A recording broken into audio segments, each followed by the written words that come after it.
Jaga hatimu supaya terpancar kehidupan dan kesembuhan.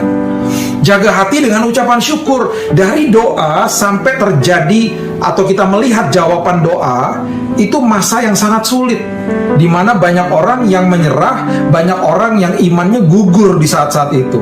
Oleh sebab itu saya selalu katakan, dari doa sampai terlihat jawaban doa, sampai merasakan jawaban doa, penuhi masa itu dengan ucapan syukur. Senantiasa mengucap syukur, karena ucapan syukur adalah bukti dari iman. Ucapan syukur adalah dasar daripada penyembahan. Itu yang dahsyat, itu yang luar biasa. Tak selalu Tuhan menjawab doa, namun Dia beri yang terbaik di waktu yang tepat. Ministry, sebelum pemberitaan firman Tuhan pada hari ini, mari kita tundukkan kepala, kita berdoa bersama. Tuhan, terima kasih, mengucap syukur buat hari yang indah. Berterima kasih buat firman-Mu yang teguh dalam kehidupan kami. Kami percaya firman-Mu memerdekakan dan juga menjadi pedoman dan pelita bagi langkah-langkah hidup kami. Kami sambut firman kehidupan di dalam satu nama, Yesus Kristus, Tuhan dan Juru Selamat kami yang luar biasa dan yang hidup dalam setiap hidup kami. Amin. Shalom Bapak Ibu yang dikasihi Tuhan. Pada kesempatan hari ini, firman Tuhan akan mengajarkan kepada kita ketika kita masuk ke dalam sebuah kesulitan, masuk ke dalam sebuah ujian kehidupan. Dan Alkitab seringkali menamakan itu adalah sebuah perjalanan padang gurun. Bapak Ibu mungkin sudah pernah mendengar kesaksian saya, tapi ada mungkin beberapa kisah yang terlewat. Hari ini kembali saya akan jelaskan dan memberikan pengertian tentang apa yang Tuhan lakukan ketika kita ada di dalam perjalanan padang gurun. Perjalanan padang gurun adalah perjalanan yang senantiasa akan membawa kemuliaan bagi nama Tuhan. Perjalanan padang gurun adalah perjalanan di mana iman kita bertumbuh. Perjalanan padang gurun adalah perjalanan yang di mana kita akan sampai ke seberang dengan selamat karena kita digandeng oleh Tuhan. Jadi tidak usah takut. Ya, saya sudah katakan berkali-kali, takut itu normal, tetapi ketakutan itu tidak normal bagi anak-anak Tuhan.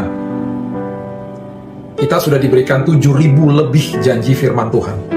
Jadi oleh sebab itu, setiap hari penuhi hidup kita, penuhi pikiran dan hati kita dengan kebenaran firman. Ya, iblis setiap hari akan terus membohongi kita. Dan itu hanya satu-satunya yang dia bisa lakukan. Ketika kita percaya dan kemudian kita tanpa kita sadari kita memberikan otoritas kepada dia untuk melakukan sesuatu, maka terjadilah hal-hal yang tidak kita inginkan. Perlu kita pahami bahwa penyakit bukan dari Tuhan, ya, keburukan dan kecelakaan dan hal-hal negatif yang terjadi di dunia ini itu bukan dari Tuhan, karena dunia ini memang sudah jatuh. Tetapi firman Tuhan selalu mengatakan dan meneguhkan kita semuanya bahwa ketika iman kita ada di dalam Kristus, justru kita mengalahkan dunia. Oleh sebab itu saya berharap firman Tuhan pada hari ini dan juga kisah dan kesaksian hidup saya membawa sebuah pencerahan dan pewahyuan bagi Bapak Ibu sekalian. Kita mulai dari 1 Raja-Raja pasalnya yang ke-17 ayat pertama sampai ke-6. Firman Tuhan berkata begini, lalu berkatalah Elia orang Tisbe dari Tisbe Gilead kepada Ahab, demi Tuhan yang hidup, Allah Israel yang kulayani, sesungguhnya tidak akan ada embun atau hujan pada tahun-tahun ini kecuali kalau kukatakan. Kemudian katalah firman Tuhan kepadanya, pergilah dari sini, berjalanlah ke timur dan bersembunyilah di tepi sungai Kerit di sebelah timur sungai Yordan. Jadi ketika ada kesulitan, ada kekeringan, ada sebuah bahaya, walaupun ada di dalam perjalanan padang gurun, Tuhan sudah menyiapkan segala sesuatunya. Ada sudut-sudut, ada tempat-tempat di dalam perjalanan itu yang justru akan membawa keamanan dan juga kenyamanan bagi kita, walaupun sulit. Ya. Jadi kali ini, ya, ketika ada sebuah kekeringan yang terjadi dan ketika Elia dibawa ke dalam perjalanan ini, Tuhan menggiringnya ke tepi sungai Kerit. Ya, pergilah dari sini, berjalanlah ke timur dan bersembunyilah di tepi sungai Kerit di sebelah timur sungai Yordan. Engkau dapat minum dari sungai itu. engkau dapat minum dari sungai itu adalah sebuah pernyataan firman yang mengatakan semua kebutuhan kita di dalam perjalanan padang gurun ketika kita menghadapi kesulitan hidup atau perjalanan iman atau ujian kehidupan, kebutuhan kita sudah disiapkan oleh Tuhan. Tidak usah takut. Ya. Kemudian firman Tuhan katakan, dan burung-burung gagak telah kuperintahkan untuk memberi makan engkau di sana. Luar biasa. Ya, ini menggambarkan seekor burung atau menggambarkan sebuah kenyataan yang Tuhan bisa berikan kepada kita dari sesuatu yang mungkin tidak kita harapkan. Mungkin dari orang yang tidak pernah kita tahu, mungkin dari sebuah sumber yang kita tidak pernah tahu, karena memang sumber aslinya adalah dari Tuhan yang adalah sumber atas segala sumber. Ya, sungai disiapkan untuk memberikan air, dan Tuhan perintahkan burung gagak untuk memberikan makan kepada kita. Di kisah ini kepada Elia. Lalu ia pergi dan melakukan seperti firman Tuhan. Nah, ini yang penting. Lalu dia pergi. Jadi apa? Kita harus senantiasa mendengar firman Tuhan. Kita harus penuhi hidup ini dengan firman Tuhan, mengikuti janji-janji Tuhan, mengarahkan telinga kita kepada kebenaran firman. Ia pergi dan diam di tepi sungai Kerit di sebelah timur sungai Yordan. Pada waktu pagi dan petang, burung-burung gagak membawa roti dan daging kepadanya, dan ia minum dari sungai itu. Makanan, minuman, dan juga pakaian itu adalah kebutuhan utama manusia. Makanya Yesus mengatakan di Matius 6:31, janganlah engkau khawatir dan berkata, apakah yang akan kamu makan, minum, dan pakai. Dengan kata lain, kebutuhan kita sudah disiapkan oleh Tuhan. Mau seburuk apa perjalanan kita, mau sengeri apa perjalanan kita, mau sesulit apa perjalanan kita, ingat Tuhan ada di situ. Dia berjalan dengan kita dan Dia sudah menyiapkan kebutuhan-kebutuhan kita, dan selalu tepat waktu. Jadi jangan minta kepada manusia, jangan arahkan harapan kepada manusia. Harapan semuanya hanya kepada Allah Elohim, pencipta langit dan bumi, sumber atas segala sumber. Itu yang harus kita pahami, ya.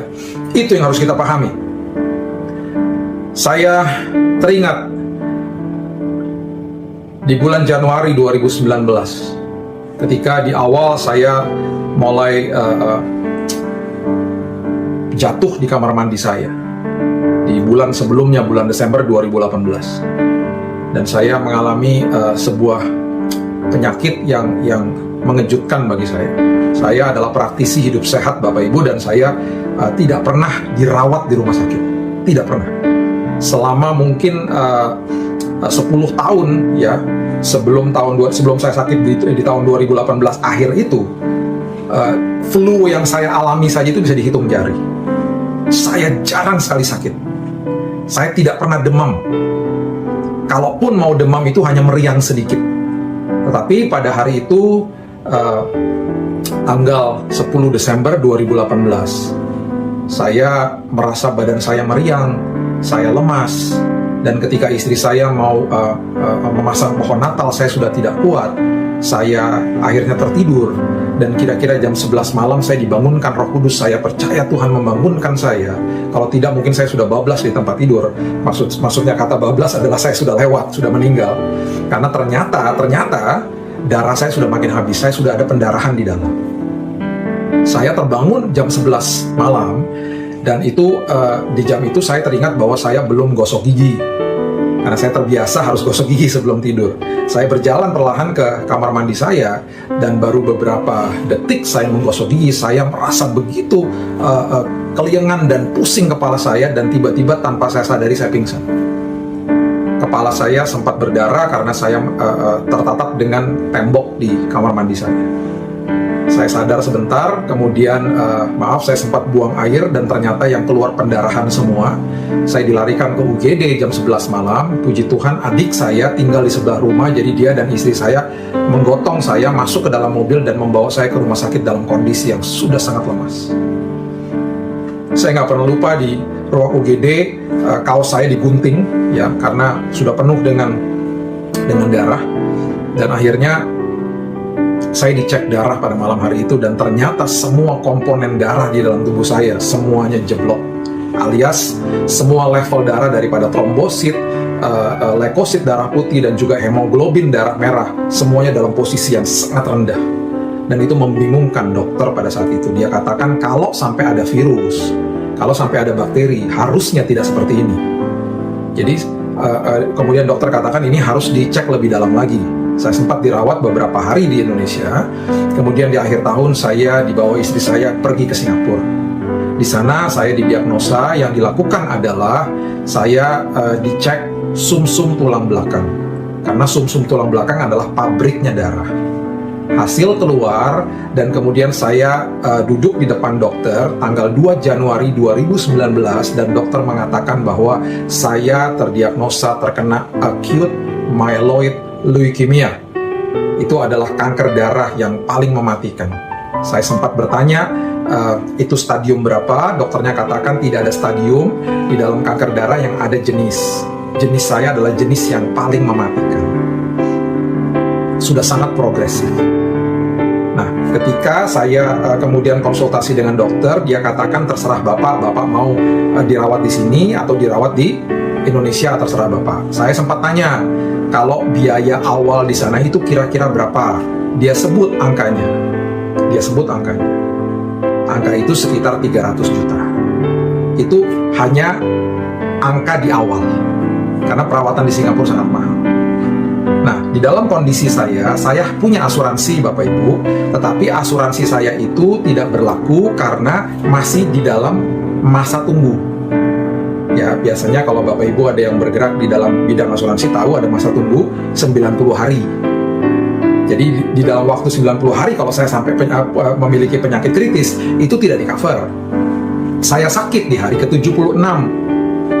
Sementara harus masa tunggu sampai 90 hari. Jadi saya tidak di-cover sama asuransi. Saya sempat bilang sama dokter di Singapura, karena anak saya yang paling kecil waktu itu dia masih kelas 6 SD, dia harus saya pulangkan ke Indonesia karena dia lagi persiapan untuk mengikuti ujian nasional. Jadi saya katakan kepada dokter, dok saya harus bawa dia pulang. Dokter katakan, Pak, Bapak sudah dalam kondisi yang sangat lemas dan kondisi Bapak makin drop. Bapak harus segera di kemo, Pak. Jangan tunggu terlalu lama.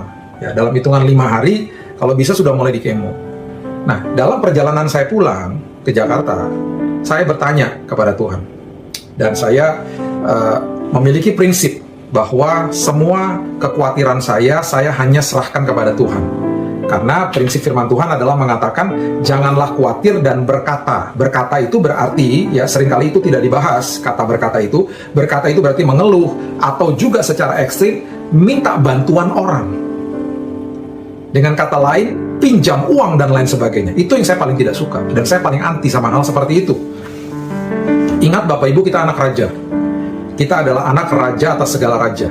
Jadi selalu yang saya ajarkan adalah walaupun dalam kondisi yang sudah mepet dan terpojok, jangan pernah biasakan meminjam uang dari orang lain.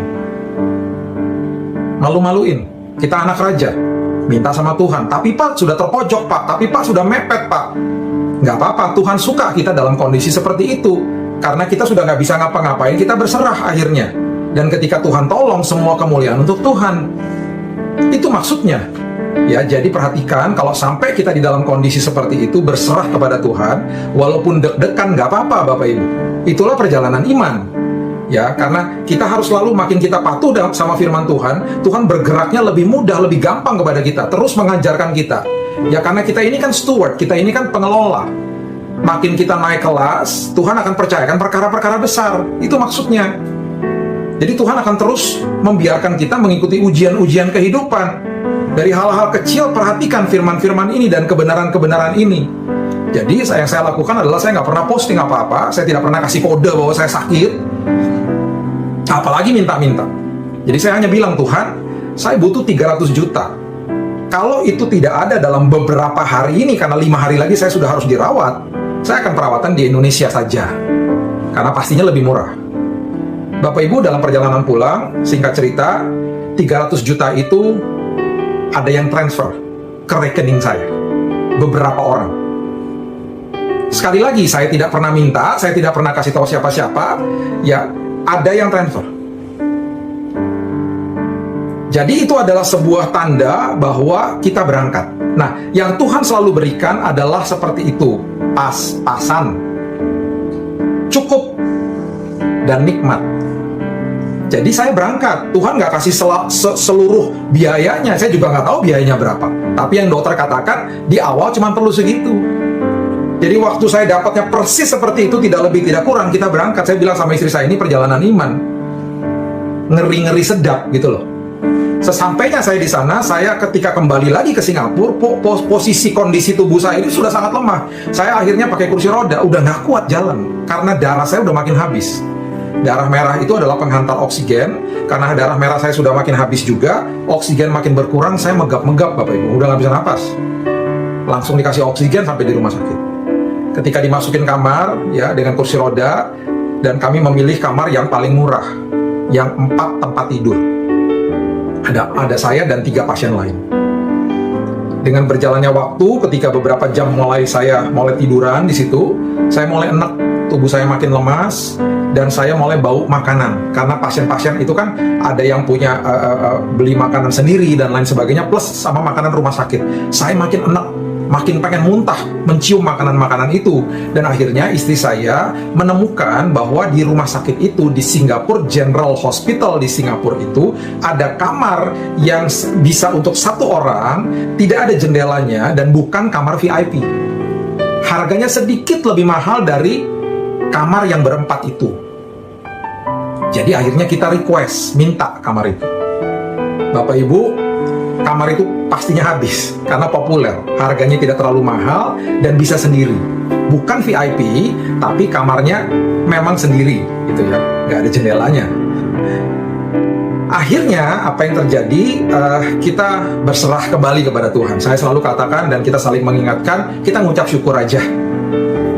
Jadi saya katakan nggak apa-apa, kita udah minta, nggak ada, ya udah kita ngucap syukur. Toh Tuhan sudah tolong kok dari awal, Tuhan sudah mulai, Tuhan akan akhiri dengan indah. Kita ikuti aja apa yang Tuhan mau lakukan, pelan-pelan kita ikuti. Selagi berjalan, Yakobus selalu mengatakan, mintalah hikmat daripada Tuhan. Bapak Ibu, kita punya banyak pengetahuan ya, kita bisa mendapatkan pengetahuan dari mana-mana, dari siapa aja. Tapi hikmat itu harus minta sama Tuhan. Ya, hikmat adalah mengerti kapan mengambil keputusan dengan pengetahuan yang kita punya. Kapan mengambil keputusan, di mana mengambil keputusan, bagaimana merangkaikan semua pengetahuan yang kita miliki untuk mengambil sebuah keputusan, itu adalah hikmat. Tanpa hikmat, akhirnya pengetahuan percuma. Ya, akhirnya apa yang terjadi adalah kira-kira beberapa jam setelah itu, rupanya dokter dengan pihak rumah sakit berembuk tentang kondisi saya. Karena saya bilang saya sudah betul-betul pengen muntah terus di situ, sudah tidak tahan. Tiba-tiba suster masuk ke kamar saya dan kemudian dia katakan, Bapak sudah disetujui bisa masuk ke kamar yang nomor 3 di ujung lantai 8 itu, yaitu kamar suite room. Kamar suite room itu berarti kamarnya lebih tinggi levelnya daripada VIP room. Nah, saya katakan, saya nggak mau masuk kamar itu karena kamar itu mahal. Dan saya nggak pernah request kamar semahal itu. VIP aja saya nggak mau, apalagi suite room. Nah, susternya katakan kepada saya, Pak, rumah sakit sudah menyetujui Bapak boleh masuk suite room, tapi bayarnya kamar yang 1 tempat tidur tadi itu loh. Yang murah itu loh. Bayarnya segitu aja, nggak apa-apa, tapi dapatnya ruangan itu. Perkenanan Tuhan sudah dimulai. Itu yang saya katakan, sama seperti Elia, dibawa ke tepi sungai Kerit, disiapkan air dari sungai Kerit, dan disiapkan atau diperintahkan burung gagak untuk memberikan makanan, yaitu roti dan daging. Saya percaya hari itu Tuhan memerintahkan rumah sakit itu untuk memberikan perkenanan Tuhan kepada saya. Istri saya masih di bawah, lagi beli makanan. Saya berpikir daripada tunggu dia lama-lama, saya ngepak barang saya sendiri dan saya mulai jalan ke kamar nomor 3. Suster saya itu sampai lari menghampiri saya karena saya udah gak kuat. Dia mau kasih saya kursi roda. Saya katakan, minggir suster, kamar nomor 3 mana? Karena di dalam pikiran saya mau buru-buru pindah sebelum rumah sakitnya atau siapapun yang bertugas punya otorisasi berubah pikiran. Nanti ntar nggak jadi lagi kamarnya. Itu dalam pikiran saya. Karena saya terlalu excited. Saya langsung merasa, wow, Tuhan sudah menyiapkan semuanya yang indah. Saya masuk kamar itu dan saya nggak pernah lupa ketika saya buka pintu kamar mandinya. Bagus kamar mandinya. Sampai-sampai saya sempat berpikir, tidur di kamar mandi pun nggak apa-apa. Ada ruang tamu dan ruangannya luar biasa. Tuhan menyiapkan itu karena Tuhan tahu nantinya Tuhan akan mengirimkan orang-orang yang membesuk saya. dan kamarnya sangat layak dan sangat bagus. Dan di kamar itu saya berjumpa dengan Tuhan. Saya sudah pelayanan belasan tahun, puluhan tahun bahkan. Dan di saat-saat itu justru saya bertemu dengan Tuhan di kamar itu. Dan akhirnya saya mendapatkan berita yang begitu mengerikan, yang mengatakan bahwa pengobatan yang akan diberikan kepada saya itu sangat berat. Ya, saya tidak bisa dimasukin lewat infus ya di tangan. Saya harus dibolongin di dada saya. Namanya line. Dan itu harus masuk ke ruang operasi. Dimasukin 2 selang besar di dada saya, dan ada sebuah jahitan kecil di bawahnya, jadi ada tiga lubang di dada saya untuk supaya bisa dimasukin cairan kemonya. Cairan kemonya begitu berat Bapak Ibu, sampai-sampai dokternya katakan kalau itu setetes saja jatuh ke tangannya suster ketika lagi beberes, tangannya suster kebakar Bapak Ibu. Bayangkan 1 hari saya akan menerima sekitar 500 mili cairan kemo itu yang keras itu dimasukkan, diinjeksi ke dalam tubuh saya. Dikali 7 hari non-stop berarti 3,5 liter masuk ke dalam tubuh saya. Berarti kalau jatuh ke kulit saja itu bisa sampai terbakar, apalagi masuk ke dalam tubuh ya pasti organ-organnya terbakar. Jadi sempat dokternya mengatakan ada kemungkinan besar pengobatan ini gagal, Bapak masuk ICU, Bapak dalam kondisi koma dan meninggal. Saya harus memberitahu protokol pengobatan ini supaya kalau Bapak meninggal, Ibu tidak akan tuntut rumah sakit. Jadi tolong tanda tangan pernyataan ini. Itu seperti kita menandatangani sertifikat kematian akhirnya. Ya, waktu saya dirawat di bulan-bulan Januari Februari, saya mendengar juga Ibu almarhum Ani Yudhoyono juga dirawat di dekat rumah sakit saya, dan kemudian dia juga mengalami penyakit atau jenis penyakit yang sama seperti saya. Dan dalam hitungan 3 bulan beliau meninggal, dan saya menangis karena dokter yang sama yang memberitahu protokol itu kepada saya, dokter itu mengatakan kepada saya umur saya hanya 3 bulan karena penyakit itu begitu keras. Umur saya hanya 3 bulan, kalau paling panjang itu 6 bulan Bapak Ibu, paling panjang itu 6 bulan. Jadi akhirnya pengobatan dimulai, dan ketika pengobatan sudah dimulai beberapa hari, saya mulai merasa panas betul di dalam tubuh saya. Dan akhirnya setelah selesai 1 minggu pengobatan itu, mulai perlahan-lahan organ-organ di dalam tubuh saya mulai terinfeksi. Dan kemudian ketika di pagi hari, ketika saya masuk ke dalam kamar mandi dan bersin pagi-pagi, saya menemukan darah di tangan saya. Dan rupanya paru-paru saya sudah kena, dan sudah mulai ada flek-flek. Dan ketika saya berdahak pun, itu seperti mengeluarkan api gitu ya, karena panasnya luar biasa. Dan betul apa kata dokter, kondisi saya sudah makin drop, sampai-sampai kadar leukosit atau darah putih saya sempat menginjak angka di 0,07. Dan itu akhirnya membuat saya rentan dengan segala macam virus, bakteri, dan racun, dan akhirnya itu menguasai tubuh saya. Dan akhirnya sempat saya dalam kondisi yang menggigil karena sudah panas badan saya lebih dari 40 derajat. Dan akhirnya saya sempat hilang Bapak Ibu, tidak sadarkan diri. Dalam kondisi yang kejang-kejang saya pingsan. Dalam kondisi seperti itu, dokter kemudian mulai menyiapkan segala sesuatu untuk membawa saya ke ICU. Tidak pernah jadi Bapak Ibu, karena dalam hitungan 6 menit saya dibangunkan oleh Tuhan. Dan saya mulai haus dan mulai minta makan, dan mulai panas tubuh saya mulai turun. Dan itu sesuatu pengalaman yang mengerikan. Pengalaman yang sangat mengerikan. Dan itu yang akhirnya Roh Kudus terus berbicara kepada saya. Ya, ayat yang saya sangat suka dalam perjalanan hidup saya adalah Amsal 4 ayat 20-23 mengatakan, "Hai anakku, perhatikanlah perkataanku, arahkan telingamu kepada ucapanku, janganlah semuanya itu menjauh dari matamu, simpan itu di lubuk hatimu." Jadi kalau Bapak Ibu lagi mengalami kesulitan apapun hari-hari ini, ya, nggak usah takut, jangan takut. Arahkan telingamu kepada ucapanku, simpan di dalam lubuk hatimu. Kalau kita sudah dengar berita buruk, kita dengar sebuah diagnosa, kita mendengar sebuah hal-hal yang negatif yang terjadi sama hidup kita, arahkan telinga kita kepada firman Tuhan. Karena yang kita lihat itu kenyataan hidup, tapi kenyataan hidup itu harus tunduk sama kebenaran firman ini. Itu yang harus menjadi iman kita. Simpan di dalam lubuk hatimu apa yang terjadi, karena itulah yang menjadi kehidupan bagi mereka yang mendapatkannya dan kesembuhan bagi seluruh tubuh mereka. Jagalah hatimu dengan segala kewaspadaan, karena dari situlah terpancar kehidupan. Jaga hatimu supaya terpancar kehidupan dan kesembuhan. Jaga hati dengan ucapan syukur. Dari doa sampai terjadi atau kita melihat jawaban doa, itu masa yang sangat sulit, di mana banyak orang yang menyerah, banyak orang yang imannya gugur di saat-saat itu.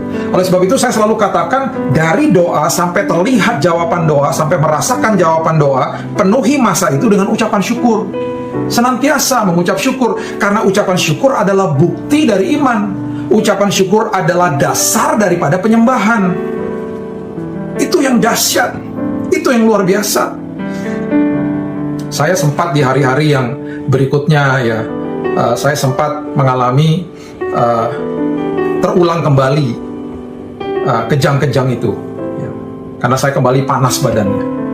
Dan kemudian saya di kali itu dengan istri saya tidak pernah lupa, saya mempraktekkan sebuah kebenaran firman. Saya tahu nih, waduh, ini udah mulai panas lagi, kejang-kejang, dan saya sudah ingat, waduh, yang beberapa hari yang lalu itu saya sampai pingsan gitu ya, karena nggak tahan sudah kejang-kejang. Saya teringat firman ini. Coba kita lihat di Matius pasal yang keempat, ayat 1 sampai ke-4. Ketika Yesus ada di padang gurun, ketika Yesus pun juga dicobai, ketika Yesus juga sedang diuji. Jadi kalau kita dibawa ke padang gurun, nggak usah takut Bapak Ibu, dan itu harus menjadi kebanggaan. Kenapa? Karena tokoh-tokoh elit di Alkitab itu dibawa sama Tuhan ke padang gurun. Dan akhirnya mereka diubahkan karakter mereka, kemuliaan Tuhan dinyatakan atas hidup mereka. Jadi kalau sampai kita dibawa ke padang gurun, ke dalam perjalanan iman kita, mengucap syukurlah, kita masuk ke dalam kelompok elit, di dalam tokoh-tokoh firman Tuhan, termasuk saudara dan saya, ya. Maka Yesus dibawa oleh roh ke padang gurun untuk dicobai iblis, ya, Matius 4 ayat 1. Dan setelah berpuasa 40 hari dan 40 malam, laparlah Yesus. Lalu datanglah si pencoba itu dan berkata-kata kepadanya, "Jika engkau anak Allah, perintahkan supaya batu-batu ini menjadi roti." Tetapi Yesus menjawab, ya, ini jawaban Yesus yang pertama dari 3 jawaban. Dan semua tiga jawaban ini nanti Bapak Ibu baca seterusnya, ya, dari kisah Yesus dicobai oleh iblis ini, semua dimulai dengan kata ini, "Ada tertulis." Ada tertulis. Kemudian dia kutip firman Tuhan, "Manusia hidup bukan dari roti saja, tetapi dari setiap firman yang keluar dari mulut Allah." Yesus mengatakan ada tertulis, dan itu dikatakan sampai 3 kali. Dan ketika saya mulai merasakan panas itu naik ke atas tubuh saya pegang tangan istri saya karena dia sempat mengatakan, "Yuk panggil suster, yuk panggil dokter." Saya bilang, "Jangan, mari kita praktekkan firman di kamar ini." Saya kemudian mulai berteriak, saya bilang, "Tuhan, ada tertulis bahwa bilurmu sudah menyembuhkan aku, bahwa aku sudah sembuh dalam nama Yesus. Engkau mati bagiku, kuasa kebangkitanmu sudah diberikan. Dan engkau sudah katakan berkali-kali, terjadilah sesuai dengan imanmu. Ada tertulis, Tuhan." Bapak Ibu tahu apa yang terjadi. Dan istri saya juga bisa merasakan ketika dia pegang kaki saya. Ada sebuah getaran atau sebuah rasa yang sangat panas di ujung kaki saya. Dan tiba-tiba semua demam yang sudah mulai naik ke atas ini, dan saya sudah mulai menggigil. Dan itu pertanda biasanya seperti yang lalu-lalu saya akan pingsan, dan itu sebenarnya dalam kondisi yang sangat bahaya untuk tubuh saya. Perlahan-lahan itu demam bisa turun, dan itu sepertinya keluar dari kaki saya. Di tempat di mana tangan istri saya memegang kaki saya. Kami berdua mengalami sebuah mujizat demi mujizat, dan salah satunya hari itu. Kami tidak pernah panggil suster, kami tidak pernah panggil dokter. Dan sampai kami akhirnya selesai semua pengobatan, dokter dan suster tidak pernah tahu tentang hari itu, di mana kuasa Tuhan terjadi. Karena kami nggak pernah laporkan.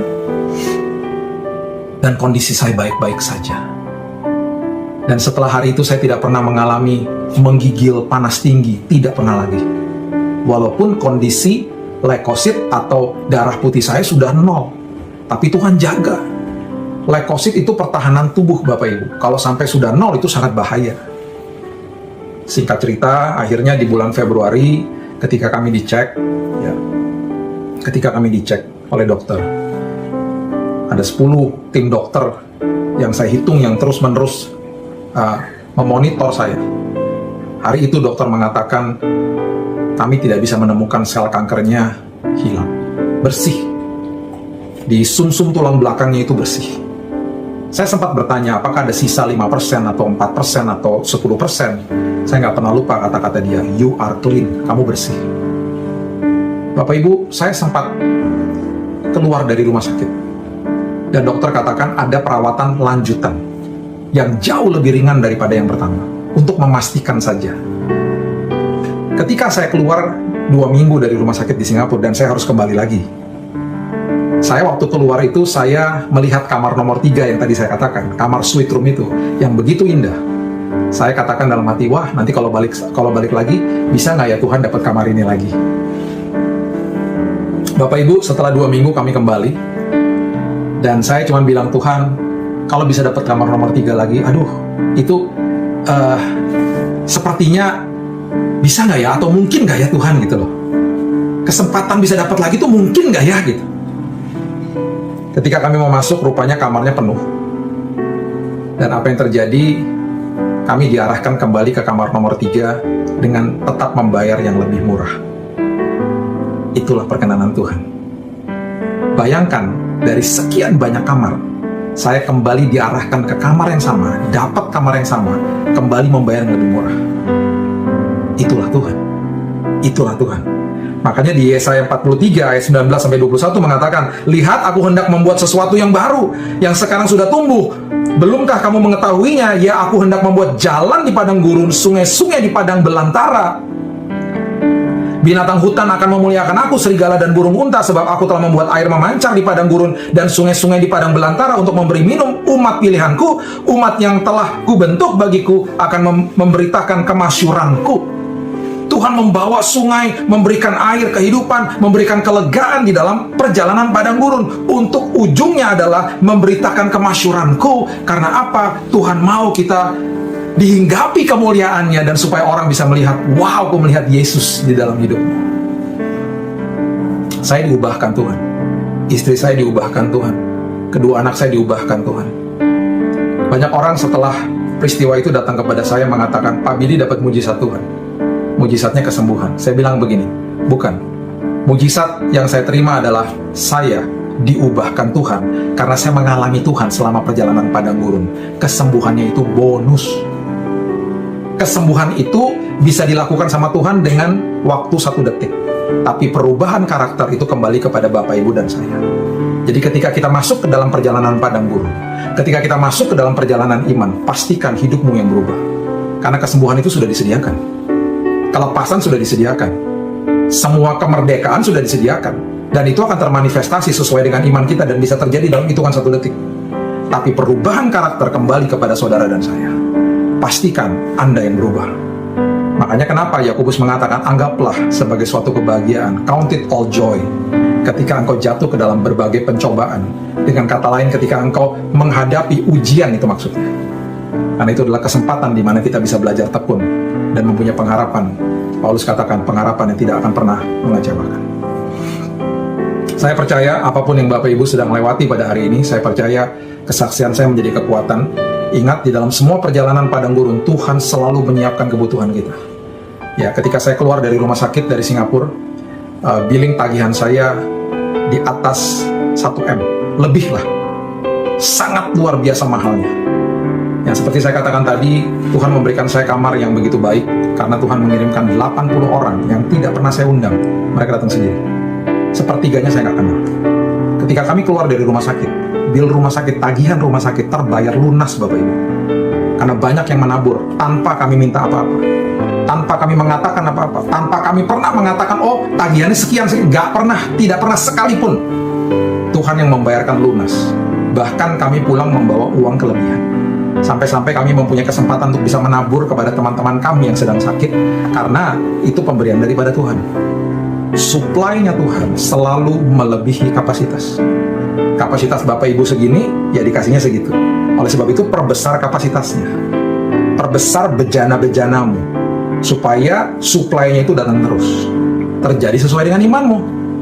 Jadi percayalah bahwa kesembuhan sudah terjadi, sudah disediakan, pemulihan rumah tangga sudah disediakan sama Tuhan, ya, pemulihan hubungan antara orang tua dan anak sudah disediakan Tuhan, pemulihan keuangan sudah disediakan Tuhan.